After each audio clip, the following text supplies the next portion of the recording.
In this video, we're going to have a look at how we export printer profiles in Onyx 25. So the first thing I'm going to do is open up my media manager.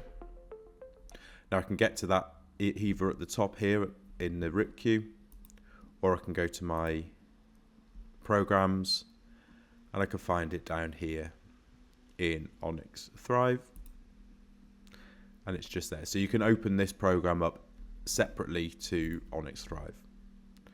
I'm then going to go to my printer, so I've got my UJV55 and I've got some profiles here that I'd like to save, so I'm going to select all of those by pressing and holding my shift key. Then I'm going to go to export, press OK, and I can now call this whatever I'd like. So